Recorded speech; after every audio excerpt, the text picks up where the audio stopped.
நபிகள் நாயகம் ஸல்லல்லாஹு அலைஹி வஸல்லம் அவர்கள்ட்ட வந்து கிறிஸ்தவர்கள் வந்து பேசிட்டு இருக்காங்களாம். நபிகள் நாயகத்திட்ட மஸ்ஜித் நபவியில வந்து கிறிஸ்தவ சமுதாயத்தினர் வந்து என்ன செய்றாங்க, பேசிக் கொண்டிருக்கிறார்களாம். பேசிக்கிட்டே இருக்கும் பொழுது அந்த கிறிஸ்தவர்களுடைய பிரேயர் டைம் வந்துருச்சான். பள்ளிவாசல்ல பேசிக்கிட்டே இருக்கும் பொழுது கிறிஸ்தவர்களுடைய அந்த வணக்கம் செய்வதற்குரிய நேரம் வந்து விட்டலாம். உடனே அவங்க வந்து நபிகள் நாயகம் புரிஞ்சுக்கிட்டாங்களாம். ஆகா, இவங்க நெளிகிறாங்க, அவங்க வணக்கத்துக்குரிய நேரம் ஆச்சுங்கிறதுனால ரொம்ப என்ன செய்யறதுன்னு யோசிக்கிறாங்கன்னு சொல்லிட்டு ரசூலுல்லாஹ் சொன்னாங்களாம், கவலைப்படாதீங்க, நீங்க இங்கேயே உங்களுடைய பிரேயர் பண்ணிக்கிறங்க மஸ்ஜித் நபவியிலேயே, என்னுடைய பள்ளிவாசல நீங்க என்ன செஞ்சுக்கிறீங்க, உங்களுடைய வழிபாட்டு முறையப்படி நீங்க வணங்கிக்கிறங்க அப்படின்னு ரசூல் ஸல்லல்லாஹு அலைஹி வஸல்லம் சொன்னாங்க.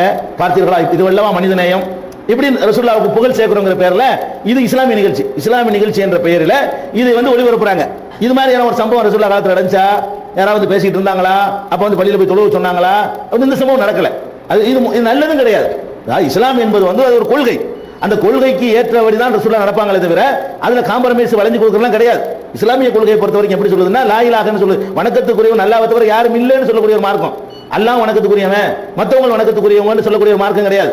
வணக்கத்திற்குரியவன் அல்லாஹ்வை தவிர யாரும் இல்லை என்று சொன்னா அதுக்கான எந்த விதமான ஒரு அனுமதியும் அங்கீகாரமும் இஸ்லாம் சட்டப்படி வழங்காது.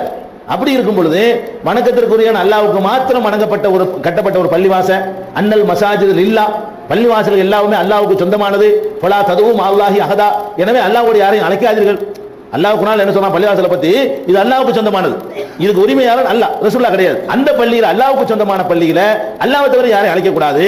அதான் சரியான நிலைப்பாடு. பள்ளிவாசல்ல வந்து மற்ற தெய்வங்களை அழைக்க முடியாது, மற்ற தெய்வங்களை வழிபடுற இடத்துல போய்கிட்டு அல்லாஹ்வை அழைக்க முடியாது. அது அவரவர்களுடைய ரைட் அவர்களுக்கு கொடுக்கணும். அதுதான் மனிதநேயத்தை உண்டாக்குனாங்களே தவிர இதுல வந்து நீங்க பண்ணிக்கிட்டு போங்க, நீங்க இங்க சர்ச்சில் செய்யற வழிபாட்டை பள்ளிவாசல்ல பண்ணுங்கன்ற ரசூலுல்லாஹ் சொன்னதும் இல்ல. எந்த ஒரு சர்ச்சுக்குள்ளேயுமே நுழைஞ்சு நீங்க எல்லாம் தொழுதுக்கிறங்க நமக்கு அனுமதி கொடுக்கவும் இல்லை.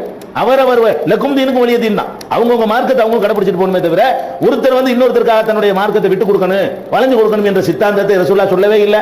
ஆனால் ரசூல் ஸல்லல்லாஹு அலைஹி வஸல்லம் பேர்ல வந்து இப்படி ஒரு கதையை மீலாது விழாக்களுக்காக வேண்டி பிற மதத்தவர்களை கவர்றதுக்காக வேண்டி இந்த தத்துவத்தை வந்து தப்பான ஒரு தத்துவத்தை மக்கள் மத்தியில் விதைக்கிறாங்க. இது எந்த வகையிலும் சரியே வராது. இதனால எந்த ஒரு மனிதனையும் ஏற்படாது.